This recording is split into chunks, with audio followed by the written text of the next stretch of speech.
የአክብሮት ሰላምታችን በእያላችሁበት የዓለም ጥግ ድረስ እንደምናላችሁ አድማጮቻችን፣ ሰበር መረጃዎችን ይዘን መጥተናል። ዋና ዋናዎቹን በማስተዋወቅ እንጀምራለን። በትግራይ ክልል ከደቂቃዎች በፊት በተሰማ መረጃ ከፍተኛ የሆኑ የትግራይ አመራሮች በድሮን መገደላቸው ታውቋል። በስብሰባ ላይ የሚገኙና በትግራይ ጦርነትን የቆሰቆሱ የነበሩት ወታደራዊ የህወሓት ፖሊት ቢሮ አባላት በእነሱ አጠራር እነዚህ የህወሓት ፖሊት ቢሮ አባላት ሴንትራል ወታደራዊ ኮማንድ በመባል የሚጠሩት አባላት በመቀለ ከተማ በዳግም አምባሰል አካባቢ ያልጠበቁት ገጥሟቸዋል። ይህንን ዝርዝር መረጃ እናስደምጣቸዋለን። በተጨማሪም በዝርዝር እነማን የትኞቹ የህወሓት ከፍተኛ አመራሮች በድሮን ተገደሉ፣ ከደመና በላይ የኢትዮጵያ አየር ኃይል ጉድ ያደረጋቸው እነዚህ አመራሮች ማናቸው ታደምጡታላችሁ። ከዚህ ባለፈም ከወደ ኤርትራ እጅግ አስገራሚ የሆኑ መረጃዎች እየወጡ ይገኛሉ። ኤርትራ ወደ ጦርነቱ እየገባች እንደሆነ ተገልጿል። የጋራ መድረክ ስብሰባም በውዝግብ ተበትኖ ከዓለም አቀፉ ማህበረሰብ ወይም የዜና ምንጮች ጭምር ኤርትራ ከኢትዮጵያ ጋር ለመግጠም ዝግጅቷን መጨረሷ ታውቋል። ይህንንም ታደምጡታላችሁ።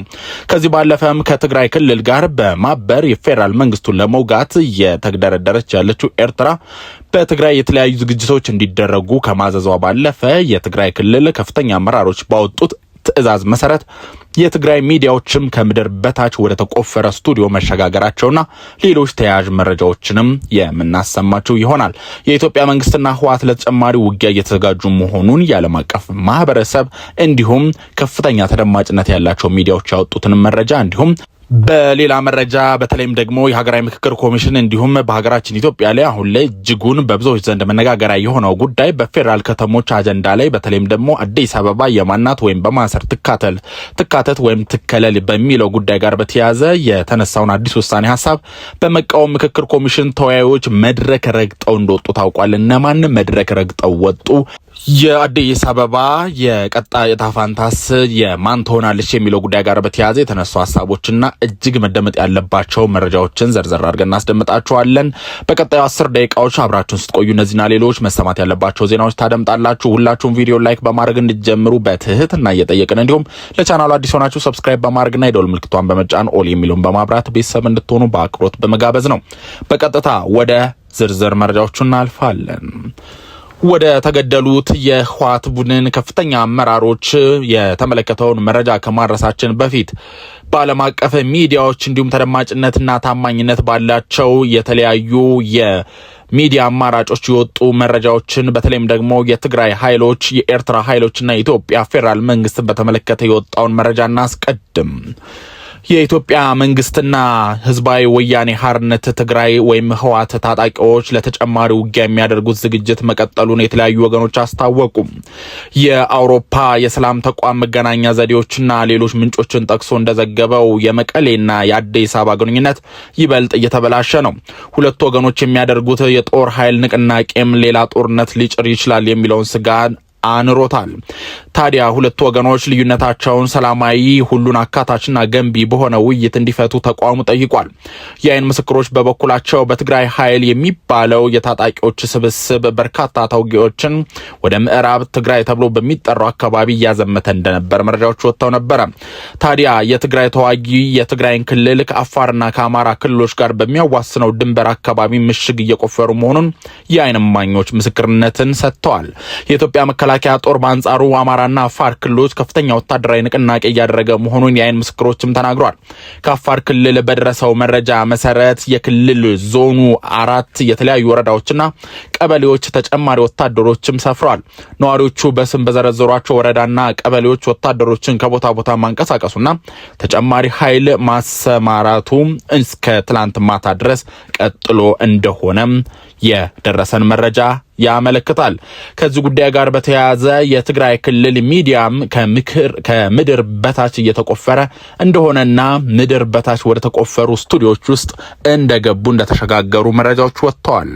በዚህም ታዲያ ጥምረቱና ትብብሩ ሲሉ የህወሓት ከፍተኛ መሪዎችም አመራር የነበሩት ወደ ከፍተኛ ትግል ጥምረቱና ትብብሩ አልፏል ወይም ደግሞ ተሻግሯል ሲሉ አመራሩ ገብረ ጻድቃን ወይም ደግሞ አዴት በሚባል የቅጽል ስም የሚጠሩት አመራር በትግራይ ቴሌቪዥን ቀርበው ተናግሯል።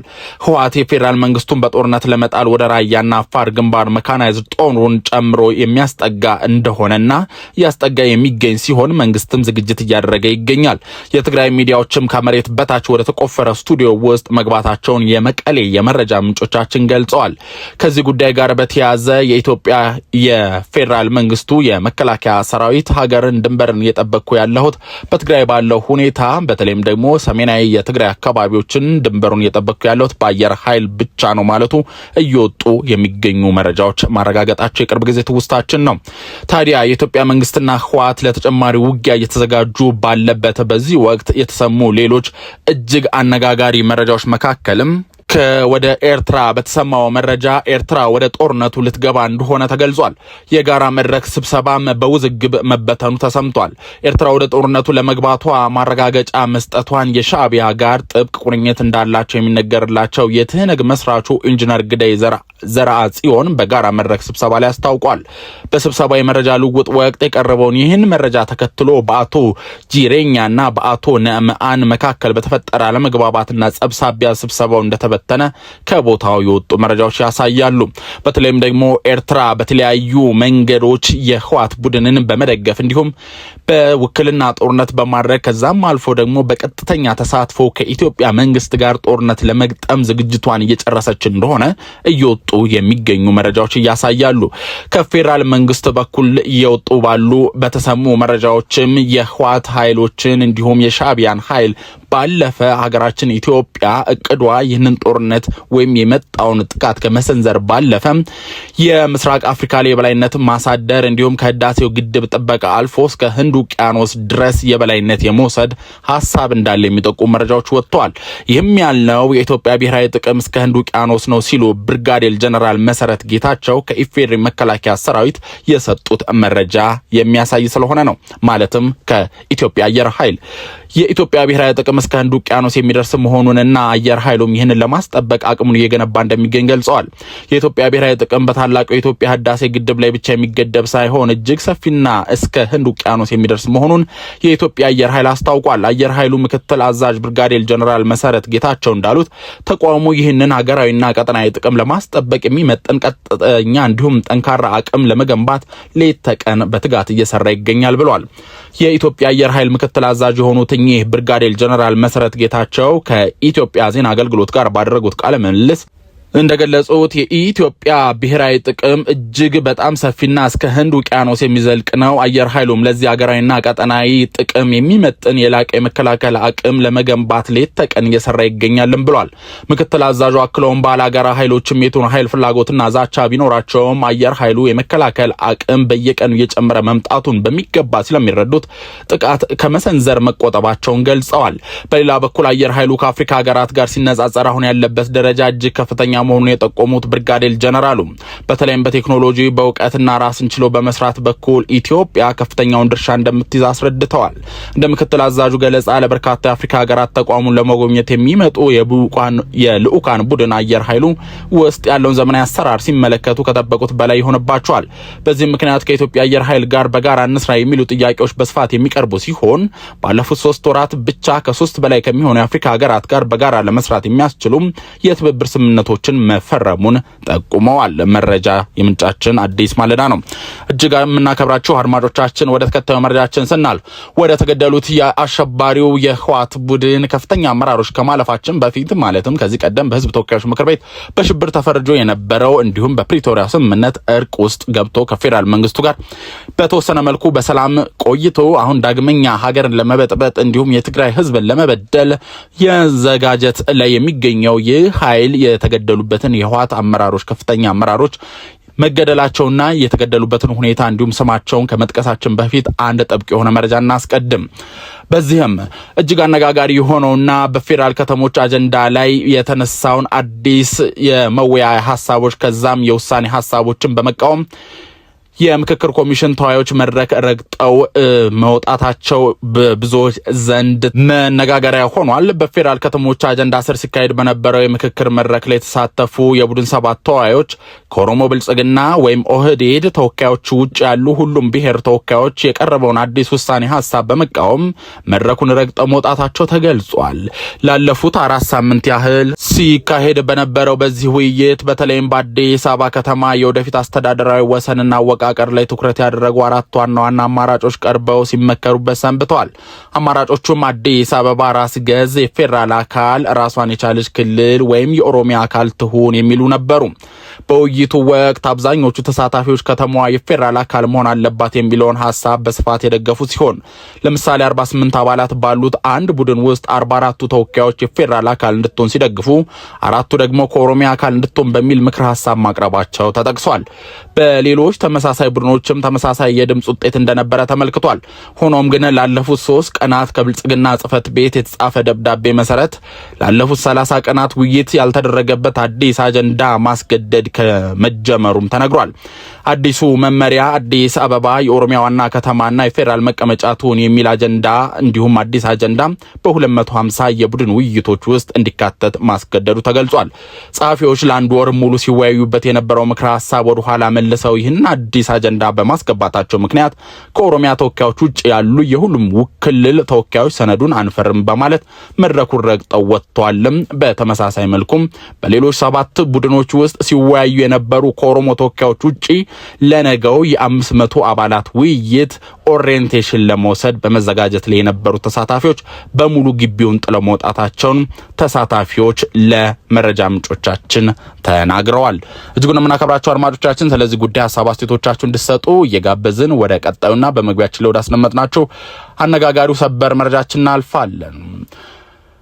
ከመንግስት የሚያመልጥ ነገር የለም፣ ሁሉንም እየተከታተልኩ ነው ሲል የኢትዮጵያ አየር ኃይል መረጃዎችን አውጥቶ ነበረ። በተለይም ደግሞ በትግራይ ጦርነትን እየቆሰቆሱ ያሉ ወታደራዊ የህወሓት ፖሊት ቢሮ አባላት በእነሱ አጠራር ደግሞ ሴንትራል ወታደራዊ ኮማንድ ከትላንት በስቲያ ሐምሌ 28 ቀን 2018 ዓ.ም ሙሉ ቀን በመቀለ ከተማ ዳግም አምባሰል በሚባል መንደር በዚሁ በአዲስ አበባ በሚኖርና አንድ የቀድሞ የህወሓት ከፍተኛ የጦር መኮንን ትግራይ በሚገኘው መኖሪያ ቤቱ ተሰብስበው የዋሉ ቢሆንም የፌዴራል መንግስቱ የአየር ኃይሉም ጭምር በትዕግስት አልፏቸው ነበረ።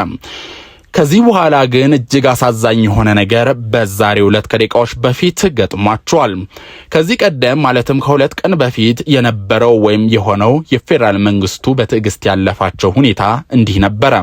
የፌዴራል መንግስት መረጃው ያለው በእነሱ ዳፋ ህዝቡ እንዳይጎዳ በማለት በዝምታ አልፎ ነበረ።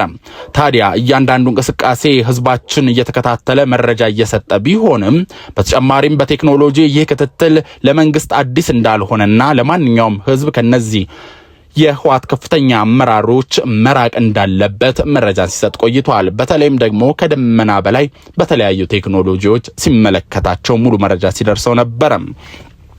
በዛ ወቅት የነበሩ የህወሓት ከፍተኛ አመራሮች ወይም መሪዎች እነዚህ ነበሩ: ጀነራል ፍስሐ ማንጁስ፣ ጀነራል ወዲም በተይ፣ ጀነራል ዮሐንስ መዲድ፣ ጀነራል ማሾ በየነ፣ ጀነራል ምግበይ ኃይለ፣ ጀነራል ተክላይ ሚኒስትር ዘመቻ ኃላፊ፣ ኮሎኔል ጉአሽ መገናኛ ኃላፊ የሆኑት ኮሎኔል ሀጎስ አየር ኃይል ኃላፊ፣ ኮሎኔል ወዲ ወሌ መረጃ ኃላፊ፣ ኮሎኔል ወድ ባቢ ሎጂስቲክ ኃላፊ፣ ደብረጽዮን ገብረ ሚካኤል ዶክተር ደብረጽዮን፣ ፈትለወርቅ ገብረ እግዚአብሔር፣ አማኑኤል አሰፋ፣ ዶክተር አብርሃም ተከስተ እንዲሁም ጌታቸው አሰፋ እንደነበሩ ይታወቃል።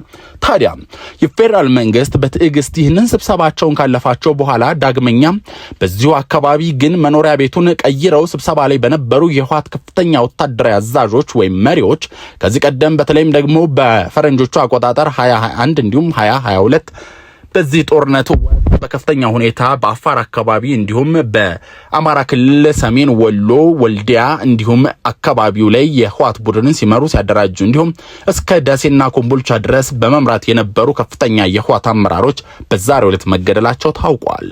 ከነዚህ መካከልም ብርጋዴር ጀነራል አዲስ ሀፍቶም እንዲሁም ጀነራል ተክላ ሃይማኖት አዲሱ የተሰኙ ከፍተኛ የህወሓት አመራሮች እንዲሁም ሌሎች ኮሎኔሎችና ስማቸው ያልተጠቀሱ የህወሓት የወታደራዊ እንዲሁም የፖለቲካ መሪዎች እጅግ አስከፊ የሆነ የድሮን እርምጃ እንደተወሰደባቸውና ህይወታቸው እንዳለፈ ታውቋል።